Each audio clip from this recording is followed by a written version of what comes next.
Hello, friends. Hey guys. Thank you for joining us for our first episode of Rethinking Our History. Hmm. A new show from us, the host of the Paranormal Hmm. Lovers. This show will take the place of two of the episodes of Deadly Lovers every other week, just to give me a break and us a break from that. Yeah. Got to protect your mental health, but I want everyone to hear these. So my plan is to release them on Patreon, and then 1 week later we will release it on the regular feed. To give us a chance to advocate, because fuck those guys. It's to advocate, and also because, well, just let me get through this. Okay. Now, this being said, this is probably going to be much better, but at least it will, or it's probably not going to be much better, but at least it'll make us angry instead of sad, hopefully. Right. So, in this show, we're going to be looking at the other side of history. One of my favorite quotes is history is written by the victors. So, I want to hear what the other side has to say. Even more, I want to shed light on events that have systematically been ignored and covered up. Now, one of my favorite people in the world to learn from, Sun Michaud, has recently made a statement about how even his videos should not be taken as a truth, but as a source. So, yes, while I have done the research on this a little bit, given mine, I only have a week to do the research on these episodes, folks. Right. And I'm giving you my take on these events. I implore you to not just take all of this as fact, but if you find yourself interested in a topic, do your own research. Right. Okay? Because, even the internet gets it wrong, folks. Yeah. So, with that being said, this first episode is going to be right here in North Carolina, Yay. a place that has many good and some not so good memories for me. Right. Wilmington, North Carolina was home to my mother for about 10 years. We spent many, many summers in Wilmington camping out on Carolina Beach. After my mother's death, we had stopped going due to my mental issues. But one thing I noticed on our last visit was a huge sign for the Great Cheeto. The great Wilmington for Cheeto. Trump, the sign said. Oh, okay. You remember that sign? That I big think so. Yeah. Wilmington for Trump. And we were both Yeah. like, ugh. Bleh. And I started to see that city in Fuck a that different guy. light. Then Right. January 6th happened. Remember January 6th? Mm-hmm. And in the aftermath of that attempted insurrection, I learned of one of the only successful insurrections in the country. While it is commonly known as the Wilmington insurrection, it is also known as the Wilmington Massacre. Hmm. In 1960, just before the Civil War would start, Wilmington was the largest city in the state of North Carolina with almost 10,000 residents, and the majority of them were black.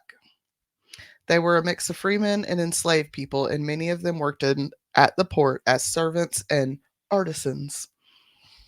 Following the end of the Civil War, the Confederate currency was no longer useful, and the South was suddenly poor or broke. Right. The end of the war also triggered a mass exodus of freemen from rural areas to cities. One reason was for work, but more than that, they were seeking a community without the supervision of white overlords. With the shortage of supplies and this still being the South, tensions began to grow in many of the more populated areas. Now, during this time, the two major political parties did not represent what they do today. We hear this all the time when arguing with people. Well, the Republicans freed slaves. Well, yeah, they did. They freed slaves, and then they made laws to protect freed people as well. Right. Laws to protect people. They Yeah. were also the party of big government, integrating the Confederacy into the U.S., passing all kinds of laws, taxes, and tariffs. Many things that Democrats at the time opposed. Right. All of this came to an end, however, in 1963 when FDR was elected president. That was shortly after the Great Depression, and the citizens were struggling to bounce back. So we got the New Deal, quote, a set of reforms designed to help remedy the effects of the Great Depression, end quote. And this deal solidified the flip of the Democratic Party from a small government party to a big government party. And because the parties can't really agree on anything anymore to save their lives, the Republicans, of course, flip to fight against anything the Democrats want to do. Yeah. It's very much a he said, she said. And this goes both way, folks. We are neither Republicans nor Democrats. Nope. And we can see the bullshit between both the parties. I'm registered independent. I am registered unaffiliated. So I have no party. Right. This is a dance the government has been doing for years, and we weren't invited. Nope. Okay. Now this is a slow dance. It began somewhere around the turn of the century with Democrats realizing some government oversight could help with social justice. And for a while, there was a government that did work towards the betterment of her people. But by the time of the New Deal was on the table, they were firmly against anything from the other side. Right. But an article from Live Science states that in reality, the Republican Party hasn't really changed. They have always been the party of big business. So when businesses needed help from the government, they wanted more government interaction. Once things were in place, businesses wanted the government to just step back and let them handle it. Right. They're like, well, thanks for helping me build my business here in this wonderful land that we'll call America. Now just back off and let me handle it. Like, you can't have your cake and eat it too, folks. Nope. All that to say that in 1868, North Carolina was largely ran by Republicans. The governor was a white man, but the legislature was made up of white and black men. Men, of course, because women couldn't even vote yet. Right. Freemen were eager to support the party that had given them rights, which enraged conservative white Democrats of the time. Previously, Democrats had dominated the state government and were upset over this quote unquote radical change. They resent the voice black people were given and downright hated the white people that supported them. To add insult to injury, a veteran that had fought for the Confederacy was banned. Oh, any veteran that had fought for the Confederacy was banned from voting for a time after the war. Mm-hmm.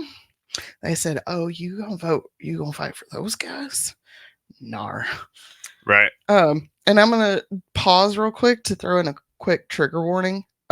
I say the N word a few times in this, and I'm not talking about Negro. So just so you're forewarned and you're not super shocked when it comes out of my mouth.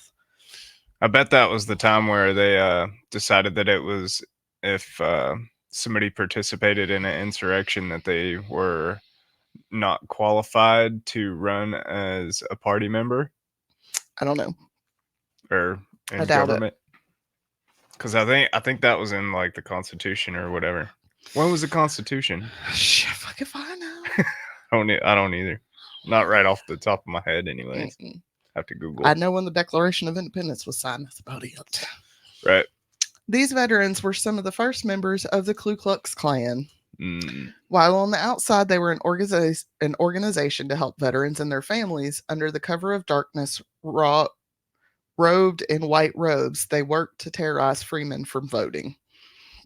While Democrats did gain back control of the state legislature in 1870, that was also the year the Force Act, aka the Civil Rights Act, aka the first Ku Klux Klan Act, was passed. Mm. This calmed down their attacks but gave birth to another group. By 1974, red shirts chapters had begun to show up in the state. Democrats enacted a plan to subvert home rule. This is the rule that allows the people of a state or territory to vote in their government officials. Dems were seeking to have local officials appointed by the state. To do so, they adopted 30 amendments to the state constitution. This included, quote, lowering the number of judges on the North Carolina Supreme Court, putting the lower courts and local governments under the control of state legislature, rescinding the votes of certain types of criminals. Gee, I wonder which kind. The brown kind. Mandating segregated public schools, outlawing interracial relationships, and granting the General Assembly the power to modify or nullify any local government, end quote. What the fuck? This is why it had to go all the way to the Supreme Court in 1957 for it to be legal for us to be married today. Right. Because of shit like this. Yep. Now, while they were able to do this, most of their support came from our side of the state. Shocker. The Appalachians? The western side of the state. Huh. where there were and still are a few black people. Yeah. I mean, there's more today than there was then, but it's definitely not like if you go to like Raleigh or Charlotte or something. Right. As someone who has lived in the area for over 25 years, it has only marginally gotten better since. Yeah. We have people who want to cry about the removal of the Vance Monument, and I hope they hear this someday because it was Zebulon B. Vance. And I just realized when I wrote up these notes that I lived in Zebulon, North Carolina. Right. Hate it. But it was Vance who was once governor and a veteran Confederate soldier that was quoted calling the Republic Party, quote, begotten by a scallywag out of a mulatto and born in an outhouse, end quote. Cute. Damn. If you're wondering what a mulatto is, you're looking at one. Right. So that's cute. I want to learn how to like old timey cuss. I tell you what, I'm like, we don't use the English language like we should. No. Okay. Got kids out here talking about, Skooty, Ohio means like bad. Gen Alpha, calm the fuck down, okay? So, seeing as many saw Vance as the white savior to bring Eastern Carolina into the fold of white supremacy, miss me with bitching about this monument being removed, okay? Right. Okay. What they did not realize is that people in the eastern side of the state were tired of big businesses and their disregard for the little people. These farmers, many poor white farmers, joined the People's Party, aka the Populists. In 1892, as we went into a depression, the Populists banded with Black Republicans to form the Fusion Coalition. And I love the fact that there's so many fucking different parties in this story. There's 4 different parties in this story. That's a cool name. The Fusion and the Populace. Fusion Coalition. I know, right? In Wilmington, black people and white people lived and worked side by side. Black people were voted into local office and held important jobs in the community. Alexander and Frank Manley were 2 brothers who owned the Wilmington Daily Record, which was allegedly the only daily black newspaper in the country. There were a few black people who had very important roles in the community, such as Thomas C. Miller, who was the only pawnbroker in the city and had many white people indebted to him. In 1897, William McKinley appointed John C. Dancy as the U.S. Collector of Customs at the Port of Wilmington, replacing a prominent white Democrat. And Dancy was a black man. With this, tensions in the area grew. Many freemen became distrustful of banks after one closed, and they lost most, if not all, of their savings. When they went to get loans, they were often marked up over twice in interest, and they were required to pay the loan back in full. That's crazy. It was called principal or nothing. Right. And if you didn't have it, the lenders would take your property by force. Yeah. So you wonder why black people don't have a lot of generational wealth. And I'm not talking directly at you, Bill. Just Yeah. People wonder why black people don't have a lot of generational wealth, why we don't have a lot of land, why we don't have a lot of homes that have been in the families for decades. It's because we weren't allowed to. Right. Straight up, point blank, period, full stop. We weren't fucking allowed to. Yeah. Black residents made up 60% of the population, but only 8% of landowners in the county. But this did not stop white landowners from complaining about paying higher taxes. That hasn't fucking changed. No. Hasn't fucking changed. If anything, it's worse because we got fucking Jeff Bezos and Elon Musk out there. Yeah. And for poor folks, there was tension as they had to compete with even more people and possibly better skilled people for the few jobs there were. This has stuck black folks in an interesting situation. You see, for the richer white folks, black folks were moving too slow. And for the poorer white people, black folks were moving too fast. This quote is from a magazine article titled The Race War in North Carolina from 1898 on the views of the richer white folks. Quote, while thus numerically strong, the Negro is not a factor in the development of the city or section. With 30 years of freedom behind him and an absolute equality of educational advantages with the whites, bullshit, There is not today in Wilmington a single Negro savings bank or any other distinctly Negro education or charitable institution, while the race has not produced a physician or lawyer of note. In other words, the Negro in Wilmington has progressed in very slight degree from the time he was a slave. Slave!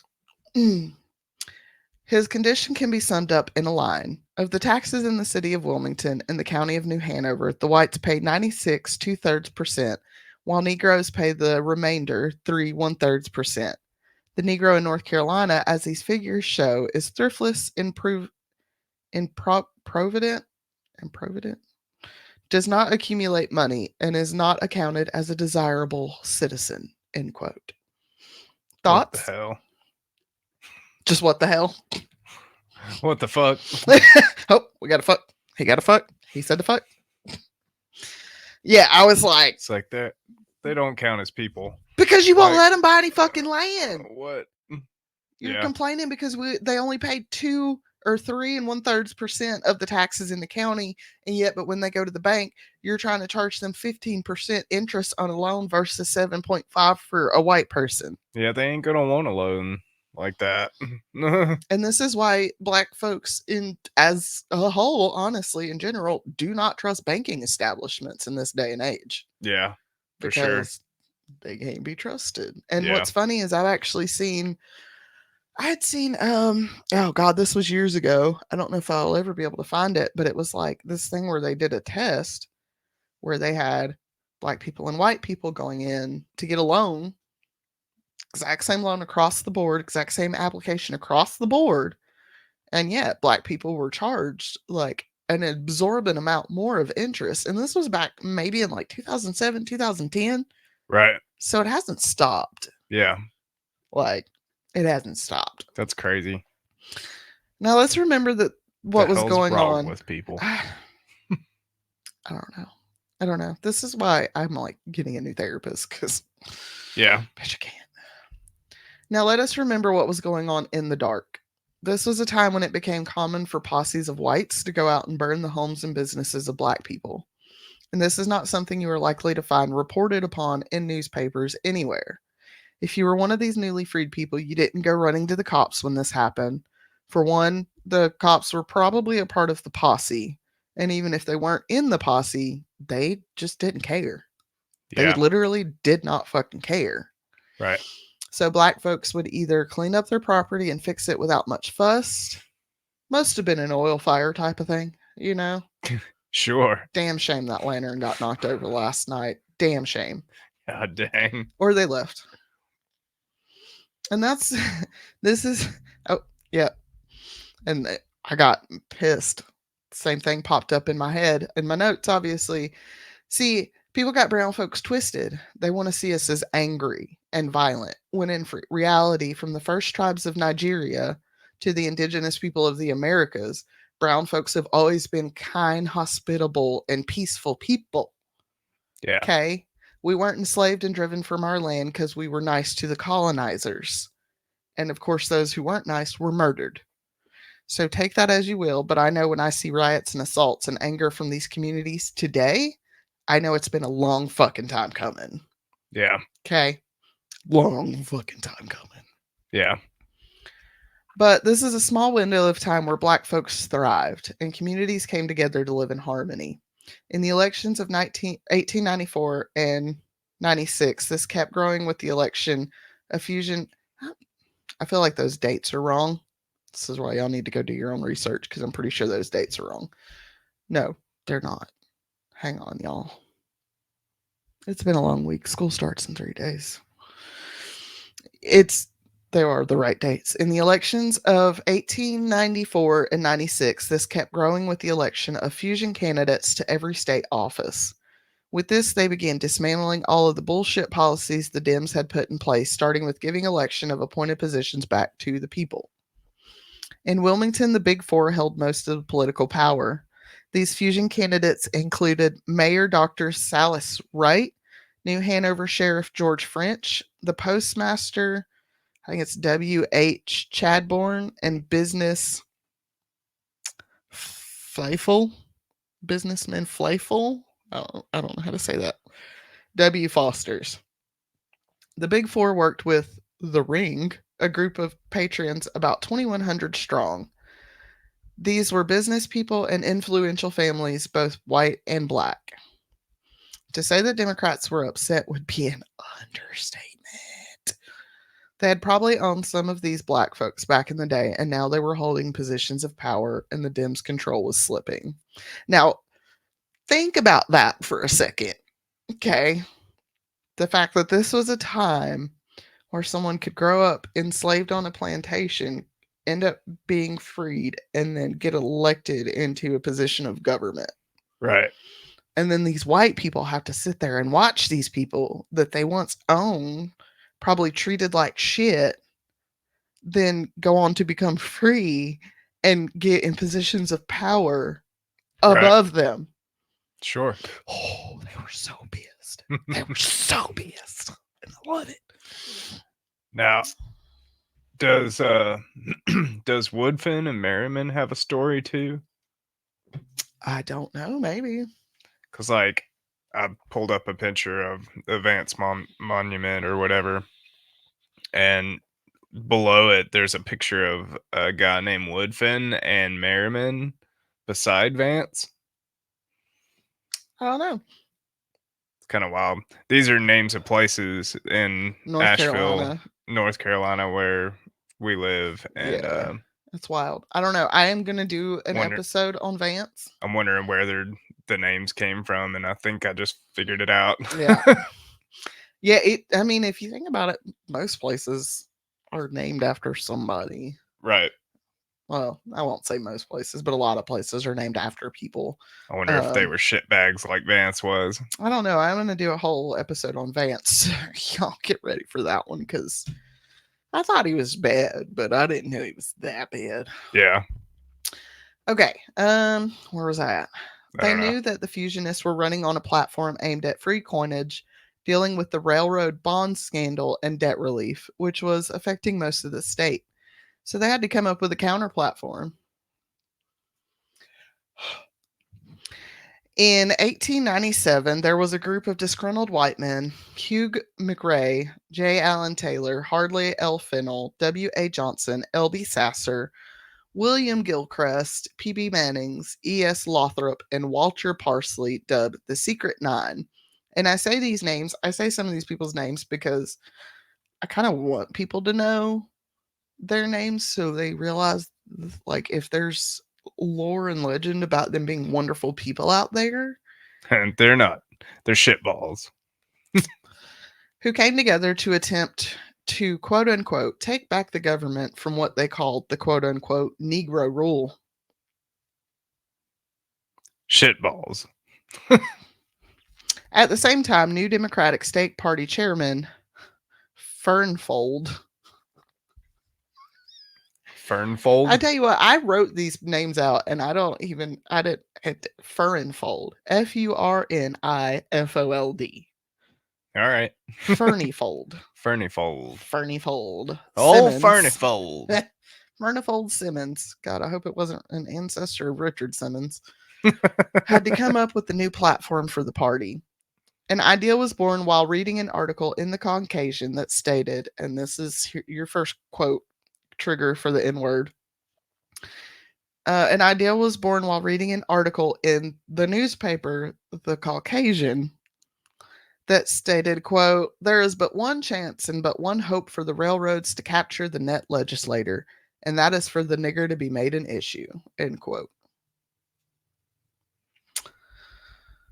So Simmons said, "By God, I've got it. We'll run on the platform of white supremacy." When I read it, I was like, this is not real. Right. Like, this can't be real. But this is real. This happened. This was their political campaign. Right. For the elections. White supremacy. Right. So I got in touch with the Secret Nine and began hiring men who could, quote, write, speak, and ride, end quote. Writers to create the propaganda, speakers to speak the propaganda, and riders to ride horses and scare people. And nowadays, they'd need a gunman. because people be Yeah. trying to shoot the shit out of them. Second Amendment covers us all, motherfuckers. Simmons also had Thomas Jarvis get the word out to corporations that if the Democrats were elected, there would not be any higher taxes. Simmons also noticed the same feelings being reported on in the News and Observer out of Raleigh and the Charlotte Observer. So he met with the editor of News and Observer, Josephus Daniels. Josephus. These fucking names, man. And cartoonist Norman Jennett and would-be governor Charles Aycock at a hotel in New Bern to make a plan for the Democratic Party's campaign. This plan began by bringing in newspapers that were white supremacist leaning, such as The Caucasian and The Progressive Farmer. With these publications on their side, they began a campaign to smear the good name of black people. They would paint a picture of black people as being, quote, insolent, accuse them of exhibiting ill will and disrespect for whites in public, labeled them as corrupt and unjust, constantly laid claims about black men's alleged interest in white women, and accused white fusionists allied with them of supporting Negro domination, end quote. So funny. The Democrats back then were white supremacists, and now it like completely flipped. Like that. Sure did. That's what they were running on back then, and now the Republicans are running on it. Yeah. I'm like, what the fuck? Next paragraph. Now, folks, this is all history, and this is why history is important. Nowadays, the right wants to talk about how Democrats were the slaveholders, like, yeah, they were, and the Republicans were the good guys. And then they flipped. Yeah. They flipped. Yeah. I say this because these next two quotes could have been taken out of Cheeto's mouth. Yeah, for sure. Simmons was quoted summarizing the party's platform as, quote, North Carolina is a white man's state, and white men will rule it, and they will crush the party of Negro domination beneath a majority so overwhelming that no other party will ever dare to attempt to establish Negro rule here, end quote. It definitely sounds like him. This quote is from the party leader of the time, Daniel Shinnick, in Word Trigger. Quote, it will be the meanest, vilest, dirtiest campaign since 1876. The slogan of the Democratic Party from the mountains to the sea will be but one word, nigger, end quote. I just got goosebumps saying that for some reason. I don't know. It wasn't a good one either. Following a meeting of the Democratic Executive Committee, they issued the first call for white unity statewide. Francis D. Wilson wrote this call for, quote, whites to reunite and reestablish Anglo-Saxon rule and honest government in North Carolina, end quote. All right, then. Yeah. He, Winston, went out of his way to make it seem like black people and those who supported them would herald in the apocalypse, and Democrats and white supremacy were the only way to save the state. Where does that sound familiar? It's the end of the world. And I tell you that, like, when you listen to this, you're going to be like, wow, where have I heard that? Wow. Yeah. One of the speakers he recruited was Alfred Moore Waddle. Waddle was a former congressman losing his seat to Daniel Russell.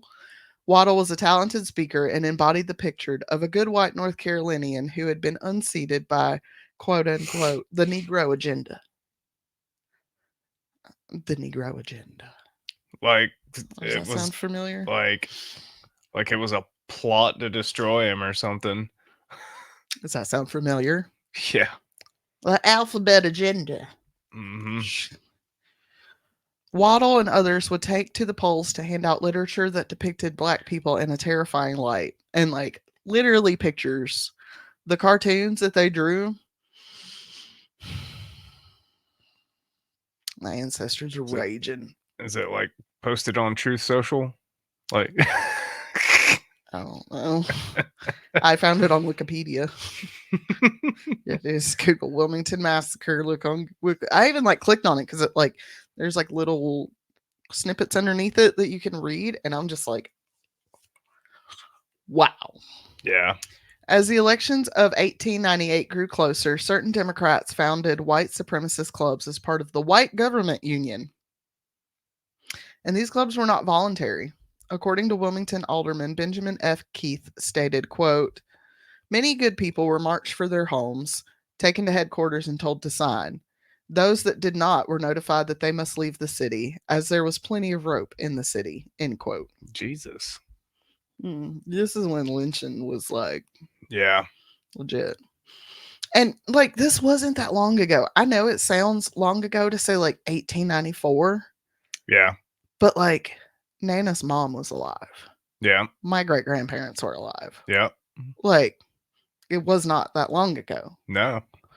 These clubs began to grow across the state and they complemented the formation of the White Laborers Union. This quote unquote union got the backing from Wilmington's Chamber of Commerce and the Merchants Association. Now, what really cinched the white supremacy of the state was when Alexander Manley, one of the brothers who owned the Daily Record, the city's only black newspaper, wrote a rebuttal editorial in response to another article calling for lynching of black men who were running around raping white women. In Manley's piece, he stated a simple fact: black men do not need to rape white women because white women are more than willing to have sex with them. Yeah.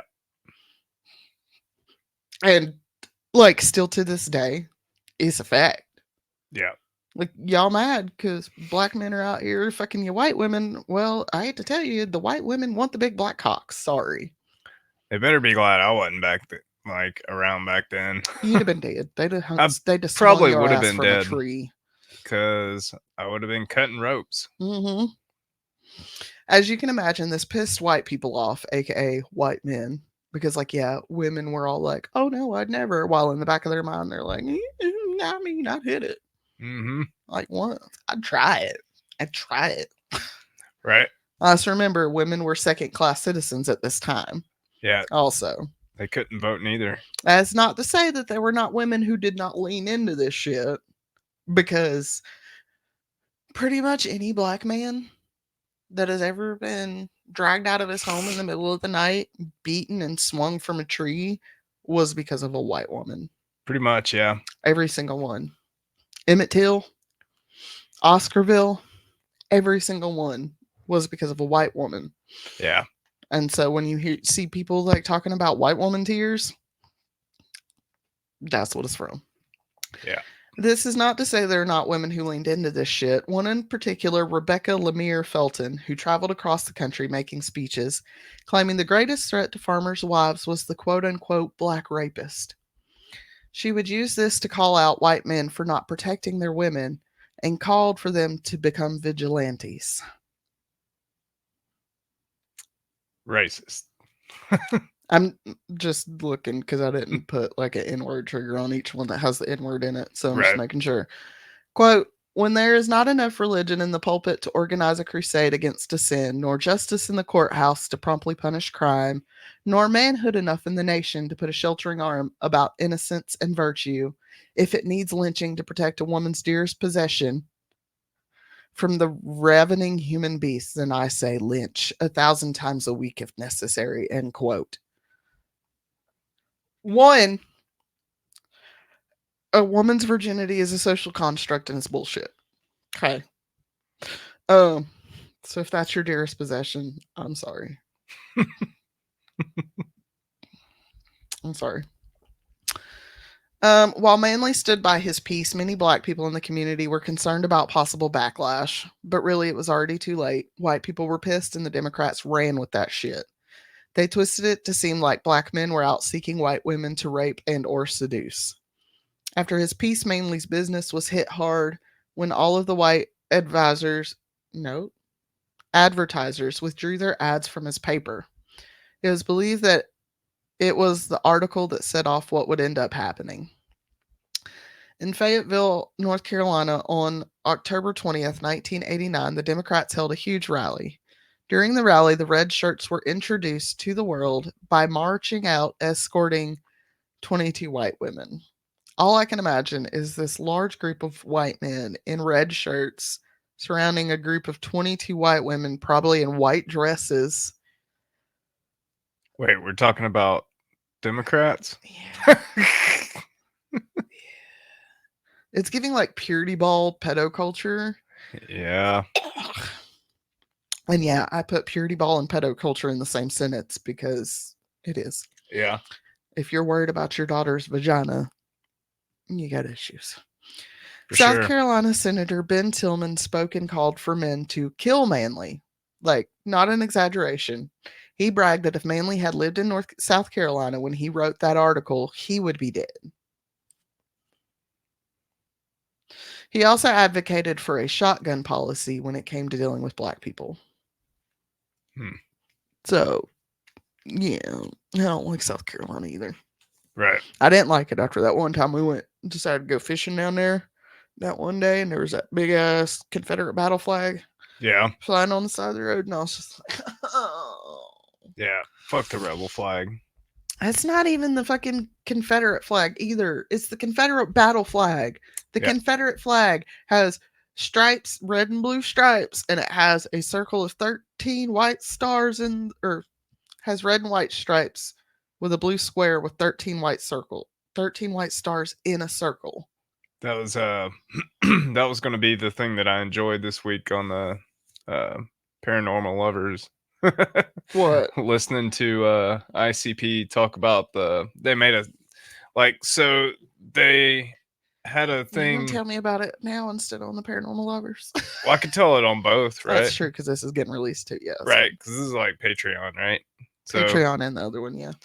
so ICP made a song that said "fuck your rebel flag," and it was like years ago in the '90s, and people made a big deal about it back then, and so like somehow it resurfaced like recently, and the last album that they did, they made an exclusive song just about the rebel flag. Nice. And it was like saying, like, it begins with this redneck. He's like, "Oh, I don't know about these people tell me I can't fly my rebel flag, blah blah blah blah." And and it's they basically say fuck your rebel flag. And then like there's the second verse is it's a Confederate flag. And then they're still like, "Well, fuck your Confederate flag." You know we have one in the attic, right? I did not know that. It's mine. Yeah, It's mine. I used to have right, it hanging on my wall, and now I have the urge to burn it right.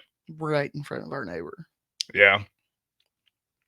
I've had the urge to put up several signs beside my neighbor's house. Pretty sure I'm just gonna get one of those. Excuse me, I'm speaking Kamala Harris flags. Yeah, Just hang it on the fence. like I'm not voting for racism. Right. Like, I just ain't voting for that. Any of that. You know, it's simple as that. On October 24th, 50 white men gathered at the Thalian Hall. Talian Hall. I'm sorry, y'all. I don't know how to say it. And I grew up there, kind of. Thalian Hall Opera House, where Waddle delivers a speech declaring white supremacy should be the only issue for white men. He ended it with, quote, "We will never surrender to a ragged raffle of Negroes, even if we have to choke the Cape Fear River with carcasses," end quote. See, and Just it, like, yeah, there won't be much bloodshed as long as they let this go through. and it's like, yeah, it's racism, right? But like at the same time, it's pushed by like money and greed. It is. Whoa. What is that? You guys hear that? I think it's just a truck. Is it a truck? Yeah. Sorry, we live by the highway, so Sometimes our shit gets loud. Our windows rattle because it's like a really old house, and the windows are like all old and shit. So like they'll start like The train, we live by a train too, so like a train used to when come the by. train comes. It's like Yeah, it's loud as fuck. It's about power. Is really all it is. It's about power and control. It's always about power, whether we're talking about white supremacy or like domestic violence or whatever. It's about power. yeah, And yeah, 90% of the time, it's a white man that wants that power. yeah. Like, And I'm not saying this for y'all to be ashamed. Do not feel shame, okay? Get mad about it. Be Yep, like, this is not who we are. This is not who we want to be. We have to do better. we do. Like, this is not shame for y'all to feel shame about it. This is for y'all to get up in arms and be like, we got to do better. Yeah. This was echoed and supported throughout the party, which had dubbed itself the White Man's Party in the state of North Carolina. The speech was printed and passed out as well as quoted by the party's speakers. This feeling flowed into the White Supremacy Convention in Goldsboro on October 28th. White Supremacy Convention. I'm trying to picture that. So, just Got picture like the Republican National Convention or the Democratic National Convention. booths of white guys with their shoes More off. likely Maybe. the Republican National Convention. Hey, come look at my feet. I ain't got their shoes off. They got splat. They got lifts on. An estimated 8,000 people showed up to this quote unquote convention to hear a number of speakers, including Waddle, Thomas Jarvis, and the mayor of Durham, Major William A. Guthrie. Guthrie stated, quote, the Anglo-Saxon planted civilization on this continent, and whenever this race has been in conflict with another race, it has asserted its supremacy and either conquered or exterminated the foe. This great race has carried the Bible in one hand and the sword in the other. Resist our march of progress and civilization, and we will wipe you off the face of the earth. Wow. End quote. All them guys had statues too. They still have statues. Yeah. Waddles was next on stage and ranted about the quote unquote insolence and arrogance of black people. He would claim that those were only overshadowed by their criminality. He then claimed that black men were quote unquote disrespectful to white women. He then went on to blame the white men who sided with black people as race traitors, who were the cause of quote unquote Negro rule. Again, he promised that they would get rid of black people and their allies, filling the Cape Fear River with enough bodies to block its way to the sea. Yeah, I probably would have been dead. Also, fun fact, do you know that scallywag and carpetbaggers are literally words for white people that support black people? Huh. I didn't know that. I didn't either, which makes me feel like I love scallywags down the road now. Ye old scallywags. I'm like, well, shit, now we're going to have to go fucking shopping at scallywags because it's scallywags. And the black lady got to go spend her money at scallywags. Yeah. This convention was so quote unquote inspiring that members of the Red Shirts immediately left and began terrorizing black residents and their allies. Quote, they destroyed property, ambushed citizens with weapon fire, and kidnapped people from their homes and whipped them at night, with the goal of terrorizing them to the point where Republican sympathizers would be afraid to vote or even register to do so, end quote. They actually brought populists to the aid of black people in the state, pointing out how obvious it was that the Democrats were seeking to create tension between races instead of actually working at the real issues. Gee, that feels familiar. Yeah. But the Dems were not done yet. They kept up with their daily proselytizing and spreading of propaganda, while terrorizing and assaulting people at night. They also did their best to suppress the Republican ticket with the threat of a race riot. James Menez Sprunt sent this message to Governor Daniel Russell, quote, the election threatens to provoke a war between the black and white races that will precipitate a conflict which may cost hundreds and perhaps thousands of lives and the partial or entire destruction of the city. We declare to your conviction that we are on the brink of a revolution which can only be averted by the suppression of a Republican ticket, end quote. That sounds so much like today. Like, history is just repeating itself because we're not fucking learning from it, folks. It reminds me of a wrestling match, honestly. It's so it really stupid, right? It's like so over the top about so shit. Over the top. That I don't know. I'm like, what the hell? This is why I'm just kind of Where's like the Undertaker? been like walking around and like you'll see me just like sitting here sometimes when I'm trying to do research, just like staring at the wall because my brain is trying to like. Do you smell what the Rock is cooking? I don't want none of that smoke. That boy's smoking. They're Hawaiian.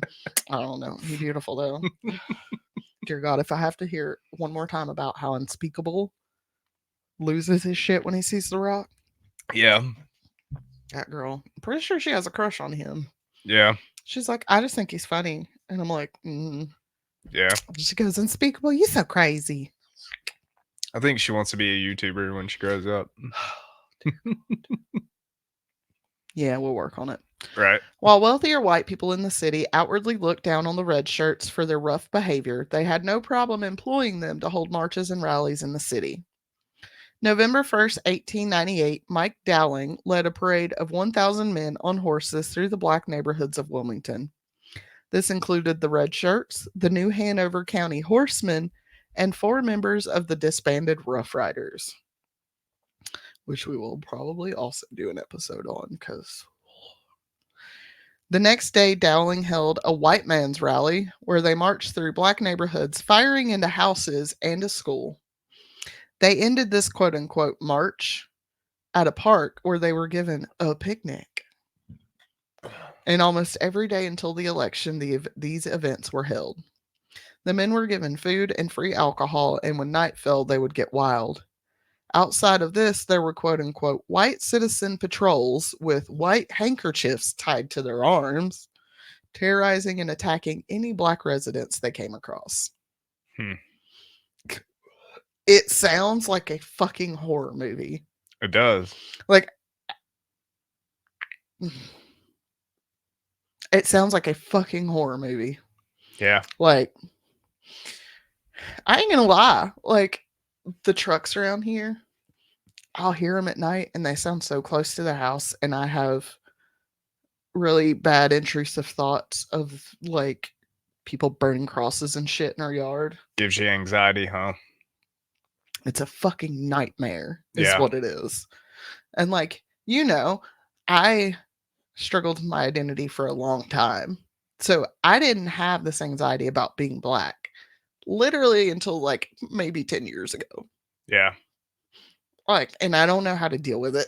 Like, I Yeah. really don't. I don't know how to.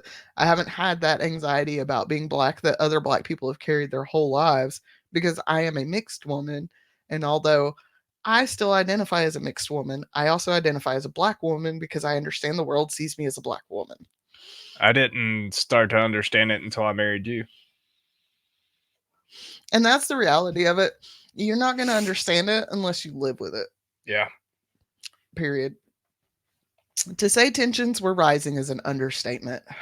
Merchants would go on to claim that they sold over 400 guns to white people during November 1st and November 10th. Can you guess how many they sold to black people? 10. 0. They said that they gave them a few musket ball rifles and pistols. So not 10 good guns. No. 10 single shots. No, the Red Riders had actually even been gifted a Gatling gun. So, Jesus or the Christ. Red Shirts had been gifted a Gatling gun. So, sounds like shit out of Red Dead. And they even went as far as attempting to order weapons directly from the Winchester Repeating Arms Company. But then they contacted the North Carolina branch, and then the North Carolina branch contacted Wilmington, and then Wilmington was like, they're black people.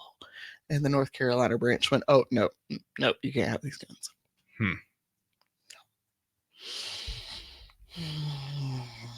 So, right to bear arms, just not for black people, I guess. You do realize that the only time that the NRA ever actually backed gun control laws was because the Black Panthers were carrying semi-automatic rifles. Right. So, yeah, no, it doesn't cover us. What Your the fuck? Declaration of Independence doesn't cover us. Your Constitution doesn't cover us. Nothing covers us. Right. As with many events throughout our nation's history, the fire was fanned by reporting by newspapers. Because, oh boy, y'all go listen to some Dark History by Bailey. She does a whole fucking episode of yellow journalism. They just straight up lied. Yeah. Like, straight up lied. Like, nowadays, if you lie, it's so easy to fact check Yeah. and you're going to get Twitter, shit for like, it. Twitter fucking annihilates Yeah. people's facts. You're going to get a lot of shit if you're caught lying in the media today. Back then, newspapers, that was it. Because, like, Grim Green talks about it in Twitter nowadays. They have like this community notes section where like everyone in the world, has an opinion on subjects. Well, one of those people actually knows the facts because they were probably there at the time of said something happening. Yeah. And so then they get on there and they're like, "Hey, I was there. This is what really happened." And there's just no hiding it anymore. Yeah. Because then those, community notes can be read by everyone. And so it's just like there's no hiding anything anymore. Yeah. Technology. So newspapers made it seem as if a war would break out at any minute. Rumors began to swirl about black people stocking up on weapons and ammo, and that they were conspiring in their churches and pleading with the community to arm itself. They so believed this that they hired 2 detectives, one a black man, to investigate. However, the detectives found that the residents, quote, were doing practically nothing, end quote. However, it is alleged that 2 other black detectives allegedly told them that black women agreed to burn down their employers' homes and that black men were threatening to burn the city down if white supremacists were to win the election. After this, black people were forbidden from congregating anywhere. Again, in the Constitution, like right to assemble. Oh man. Rules for thee and not for me. Shortly before the election, Democrats really started pushing violence to win the election.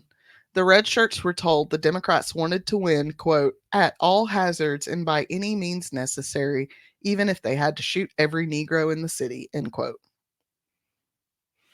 Waddle told a crowd at Thalian Hall the day before the election, quote, you are Anglo-Saxons. You are armed and prepared, and you will do your duty. Go to the polls tomorrow, and if you find the Negro out voting, tell him to leave the polls. And if he refuses, kill him. Shoot him down in his tracks. We shall win tomorrow if we have to do it with guns, end quote. I feel like that's like almost the same today as well. Like, I'm pretty sure I heard something about like people trying to scare people off from the polls They did in it the last last time. election. Yep. Yeah. Yep, they sure did. And I'm like, well, I'm going to keep it in my back pocket that when I go voting in November, keep 911 on speed dial. Yeah. And maybe Take a samurai sword. carry a weapon that we do not have a license to carry. Right. Because I'll shoot you in the face if you come after me with my child. I mean, North Carolina's open carry. Like Patty Pretty sure. always, it is open carry, not concealed carry, though. Right. I would conceal it, but like Patty always goes voting with me. I always take my child voting with me. And if you try and terrorize me to not go into the polls, yeah, I'm gonna shoot you in the there. face. Yeah. I'm gonna shoot you in the face. I don't care. Right. Many black people and Republicans did not vote in the election, hoping to avoid a fight. Those who did try to go to vote were ran away by gunfire. Oh, this dumbass. Ugh. Governor Russell. Russell. Excuse me. I'm sorry, y'all. I have a headache. Hey, Russ Miller, if you're listening. Hey, Russ. Although I hope you're feeling well. Yeah. Although no longer running for re-election, tried to come to Wilmington to calm things down. But when his train pulled into the station, it was swarmed by red shirts, and they attempted to lynch him. Dumbass. Dems did win 6,000 votes in that election, but the fusion government still held power in Wilmington as certain positions. Sorry. Fago makes my throat sticky. Whoop whoop. As certain positions were not up for re-election. In testimony from Dowling, later he does claim that there was a widespread election fraud, not only with the suppression of the black vote, but also by stacking ballot boxes with fraudulent ballots. In Wilmington, the Secret Nine worked in tandem with the Committee of 25 to enact the resolutions of their, quote, White Declaration of Independence, end quote. And I said that to you last night. I was like, 4 words: White Declaration of Independence. Right. While they had won more than last time, there were still too many black people in positions of power for their liking. For them, even one was too many. And this is where we're going to leave you this time, folks. I'll stop it right here. Listen, I'm on page 23 of my notes, and I wasn't even halfway through the page. All of it? I wasn't even halfway through. There's a lot more to this, so Part 1. you guys come back in 2 weeks to hear the rest of this. It's gonna be rough. After this, we will go into the actual massacre and the aftermath. Wow. So, yeah, I don't think I'll ever want to go to Wilmington again. It's a crazy story. I was thinking about it because, like, I wonder if there's a monument there. I bet there's a monument we could go to. Because aren't they kind of like Savannah and Beaufort and kind of, because it's like right at the very, very edge of the Gullah Geechee corridor. Yeah. So it does have some of that similarities to it. Yeah, I'll have to look that up to see if there's a monument. I would like to go one last time because we live on a crazy coast. Like, so much crazy shit. The East Coast, there. Man. I mean, the West Coast ain't no better if you listen to Gabriel and Joseph talk about it. It's true. It was just the Spanish over there, and we got the fucking British over here. Yeah. So, fuck all them European people. Yeah. Fuck all of them. I wonder how, like, I mean, I'm sure, like, civil rights stuff happened over there too, but yeah, maybe not as much though, because, well, yeah, it did. Because if you think about it, like, later, maybe we'd have to really look into it. That's what I was saying. Think of, like, Rodney King and stuff. That's what I was thinking. Was it like it was much later when it was happening over there? Or maybe we just don't know about it because we don't live over there and they didn't teach us enough in world history. Yeah, and history's been, fucked up because history is written by the victors. Yeah, the winner tells the story. So that's why we're doing this. So that's why we're doing this. Because I am 37 years old, born and raised in this state. Like I said, I spent so many summers of my childhood in Wilmington. Going to Carolina Beach. We never went to Wrightsville, but we went to the fort out there all the time. Mm-hmm. Beautiful place. Went to the cemeteries. I never fucking heard about this. Yeah. Never heard about it. I was telling Lauren, my best friend, that I was doing this, and she goes, "Oh, I've just heard it as the Wilmington coup." Yeah. And I was like, yeah, it was a massacre. Well, it's like me. I grew up here in Western North Carolina, and North Carolina. And it was like one of my best friends lived at the spot where the last shot of the Civil War happened with General Lee. And so, I grew up there, like, staring at the place. Like, it's beautiful. It's beautiful country up here. But, like, I don't know the real history of it. That's as far as the history went for me. Because, I mean, they taught it to us in school, but they taught that those people were all great people. And they're really fucking not. Yeah.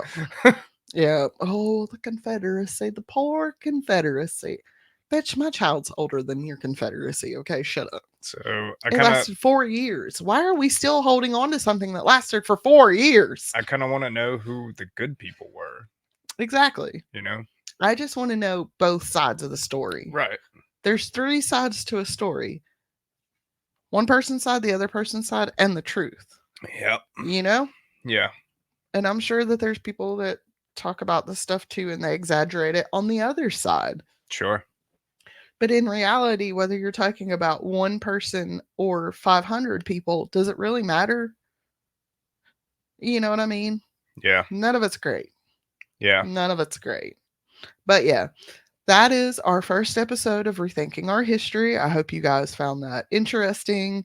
Like I said, if you want to know more about it, we will come back in 2 weeks and finish this out. But I also implore you to do your own research on it. I'm sure there's books and stuff that you can find.